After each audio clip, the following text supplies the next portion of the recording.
देखो आज जो हमने इस पार्ट के तुम्हारे इंपोर्टेंट क्वेश्चन है। पहले क्वेश्चन है मेथिल अल्कोहल एवं एथिल अल्कोहल में अंतर। पहले क्या है भैया, परीक्षण के आधार पर आपके मेथिल अल्कोहल और एथिल अल्कोहल का अंतर बताया है।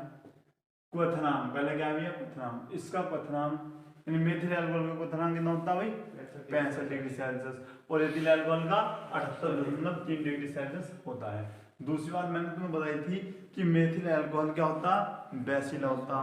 क्या होता है जब पीने से बता दें, नशा होता।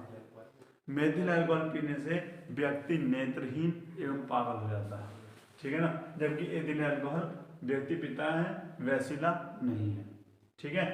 अच्छा, तीसरा जो है परीक्षण आपका I2 जलीय विलयन NaOH से अभिक्रिया, ये भैया आइडोफॉर्म नहीं देता और एथिल अल्कोहल आइडोफॉर्म देता है, नोट कर दीजिए। अब यहाँ पर देखो दूसरा क्वेश्चन है तुम्हारा एथिल अल्कोहल एवं डाई एथिल ईथर में अंतर। पहले क्या है, क्वथनांक। इसका क्वथनांक किसका, एथिल अल्कोहल का क्वथनांक 78.3 होता है, जबकि डाई एथिल ईथर का 35 डिग्री सेल्सियस होता है। फिर है जल में विलेयता। एथिल अल्कोहल जल में विलय है, जबकि डाई एथिल ईथर जल में विलय नहीं है। तीसरा है सोडियम से विक्रिया। जब हमने एथिल अल्कोहल की सोडियम से विक्रिया करवाई थी, हमारा क्या बना था, सोडियम एथोक्साइड, और भैया उसमें कोई रिएक्शन नहीं है। उसके बाद एसिटिक अम्ल में एथिल एसीटेट या फिर एस्टर बोलो, एस्टर का निर्माण होता है, जबकि इसमें कोई अभिक्रिया नहीं होती। नोट करो इसे। यहाँ पर देखो भैया, अब है एथिल अल्कोहल एवं क्लोरोफॉर्म में अंतर। पहले ही यहाँ तुम्हारा क्वथनांक, भैया मैंने क्या बताया था, एथिल अल्कोहल का क्वथनांक 78.3 डिग्री सेल्सियस, क्लोरोफॉर्म का 61 डिग्री सेल्सियस।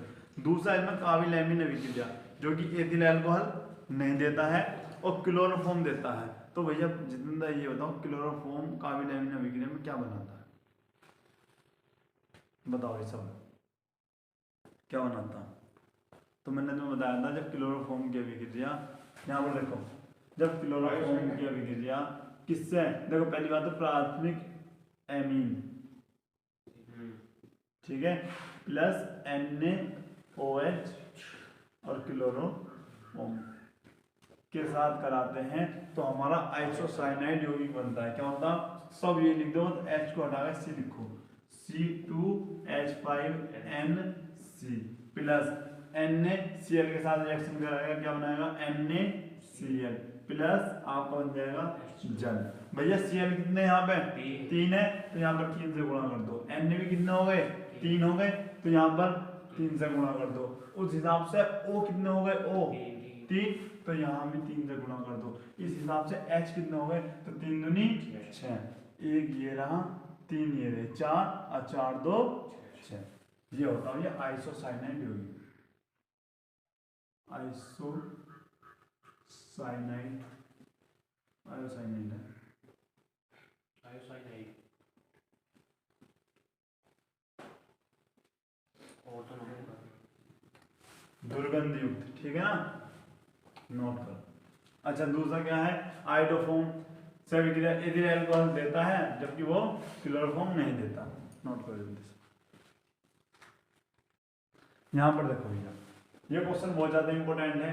पहला क्वेश्चन है तुम्हारा, अल्कोहल की जल में विलेयता अधिक क्यों है। पहली बात मैं तुम्हें बता दूं, जहां भी ये क्वेश्चन आएगा कि जल में विलेयता है या नहीं है, तो ये बात ध्यान रखना, जिसमें हाइड्रोजन बंद होंगे वो जल में विलय होगा, और जिसमें नहीं होंगे वो अविलय होगा। तो पहले क्या है, अल्कोहल में अधिक विलय है, नहीं अल्कोहल जल में अधिक विलय है, क्योंकि अल्कोहल में क्या पाए जाते हैं भैया, हाइड्रोजन बंद पाए जाते हैं। ये बात में अच्छे से याद रखनी है। फिर फिनोल के दो लाभदायक उपयोग। पहले क्या है, जीवाणु में कीटाणुनाशक के रूप में, दूसरा फिनोल का उपयोग तारकोल बनाने में करते हैं। अच्छा, छठा है आपका, कारण दीजिए कि अल्कोहल जल में विलय है जबकि ईथर अविलय है। बताओ क्या कारण हो सकता है। मैंने तुम्हें क्या बताया था, जिसमें हाइड्रोजन बंद होंगे वो विलय होगा, और जिसमें हाइड्रोजन बंद नहीं होंगे वो अविलय होगा। इसका मतलब एथिल अल्कोहल विलय है क्योंकि उसमें क्या है, हाइड्रोजन बंद है, और डाई एथिल ईथर में हाइड्रोजन बंद नहीं है। सेम यही है भैया, क्या लिखा है, अल्कोहल में अणु हाइड्रोजन बंध द्वारा जुड़े रहते हैं। ये जल के अणुओं के साथ हाइड्रोजन बंध बनाते हैं, इसी कारण अल्कोहल जल में विलय है। जबकि ईथर में अणुओं हाइड्रोजन बंध द्वारा नहीं जुड़े होते या हाइड्रोजन बंध नहीं होते, इसी कारण ये जल में अविलय है। नोट कर लो। यहाँ पर देखो भैया, क्वेश्चन नंबर क्या है आपका? 7 है। अल्कोहल का जलीय विलयन विद्युत का कुचालक होता है, क्यों? देखो, जिसमें धनावेश और ऋणावेश होंगे, जिसके विलयन में धनावेश और ऋणावेश होंगे, वो भैया सुचालक होगा, वरना सब क्या होंगे? कुचालक। अब देखो, अल्कोहल में धनावेश तथा ऋणावेश नहीं होते, इसी कारण अल्कोहल विलयन का कुचालक होता है। अगर मैं बात करूं भैया NaCl, तो तुम कहोगे Na में क्या होता है? प्लस, इसमें क्या होता है? माइनस। तो इसमें चार्ज है, ये धनावेश है, ये क्या है? ऋणावेश। तो इसमें यो कुचालक होगा या सुचालक होगा? यो सुचालक होगा। क्यों? इसमें धनावेश भी है और ऋणावेश भी है। कहना था यहाँ पर देखो, अल्कोहल में धनावेश और ऋणावेश नहीं होते, इसी वजह से क्या है? कुचालक है। और ये इसमें होते, इसलिए क्या है? ये सुचालक है। जब एक कुचालक सुचालक का पता क्या होगा? क्या होना है बताओ? अच्छा मैं बताता हूँ, सुचालक क्या होता है? कुचालक क्या होता है? सुचालक और भैया दूसरा आपका कुचालक। सुचालक वो जिसमें लाइट जा सकती है, करंट जा सकता है, जैसे लोहा। उसके बाद दूसरा एग्जाम्पल बताओ तुम भैया, चांदी लिख लो, ठीक है। बाकी पित्तल उत्तल तुम्हें अच्छे से बताया, तांबा, ठीक है, कॉपर, कॉपर में इन सब के तार होते नहीं होते, तो इनमें लाइट जा सकती है। अच्छा, कुचालक क्या होगा भैया? प्लास्टिक, प्लास्टिक और भैया लकड़ी। लकड़ी कैसी? सूखी लकड़ी,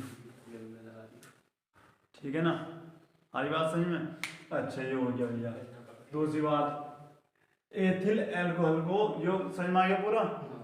क्यों नहीं होता, क्यों कुचालक होता? क्योंकि इसमें ना धनावेश होता ना ऋणावेश होता। अच्छा, एथिल अल्कोहल को शुष्क करने के लिए कैल्शियम क्लोराइड का प्रयोग नहीं किया जाता, क्यों?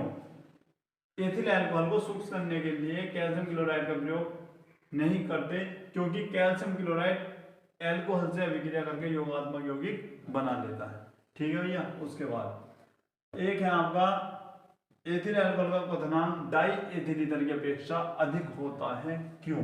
तो पहली बात यो, जिसमें हाइड्रोजन बंध होंगे उसका क्वथनांक भी क्या होगा भैया? अधिक होगा। और दूसरी बात, जिसमें हाइड्रोजन बंध होंगे वो जल में भी क्या होगा? विलय होगा। दो चीजें तुम्हें यहाँ से याद होती है कि जिसमें हाइड्रोजन बंध होते हैं उस जल में विलय होता है और उसका क्वथनांक अधिक होता है। अब मुझे ये बताओ, डाई एथिल ईथर में हाइड्रोजन बंध है? नहीं है ना? किसमें है? एथिल अल्कोहल में है, तो उसका क्वथनांक भी उससे ज्यादा रहेगा और वो जल में विलय भी रहेगा। तो यही लिखा है यहाँ पर, देख लो, एथिल अल्कोहल में हाइड्रोजन बंध होने के कारण उसका क्वथनांक डाई एथिल ईथर की अपेक्षा अधिक होता है, ठीक है ना? नोट करो जल्दी से। चलो भाई, ये 2 क्वेश्चन हो रहे हैं आपके। देखो भैया, पहला क्वेश्चन है, फिनोल अम्ल अम्लीय होते हैं, क्यों? भैया बहुत ज्यादा इंपॉर्टेंट है, क्यों होते हैं? फिनोल को जल में घोलने पर यह H आयन तथा फिनो ऑक्साइड आयन देता है, जो अनुनाद के कारण स्थायी होता है, इसलिए फिनोल अम्लीय गुण प्रदर्शित करते हैं।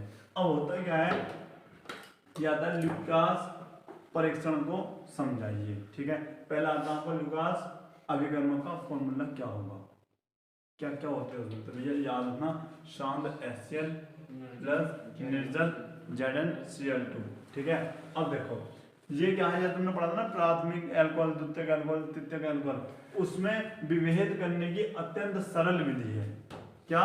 प्राथमिक अल्कोहल, द्वितीयक अल्कोहल तथा तृतीयक अल्कोहल में विभेद करने की अत्यंत सरल विधि है, या इनका दूसरा नाम लिख दो प्राइमरी और सेकेंडरी, ठीक है ना। और ये चल रहा होगा, यह भिन्न भिन्न अल्कोहल को ल्यूकास अभिकर्मक, ये फॉर्मूला लिख दिया मैंने इसका, के प्रति भिन्न भिन्न गति से अभिक्रिया करने पर आधारित है। आर क्या है भैया, आपका एल्किल समूह है, जहां हम क्या ले सकते हैं, देखो भाई आर की जगह हम CH3 ले लिया, OH आपको जोड़ लिया, क्या आ गया मेथिल एल्कोहल। आर की जगह इस बार हमने क्या लिख दिया, एथिल एल्कोहल। तो ये आर जो है ना, तो आर के स्थान पर हम क्या लिख सकते हैं, आर का हमारा मान ये है CH3C2H5, ये हम ले सकते हैं आर के स्थान पर, और भी इस प्रकार से हम ले सकते हैं। आई बात समझ में।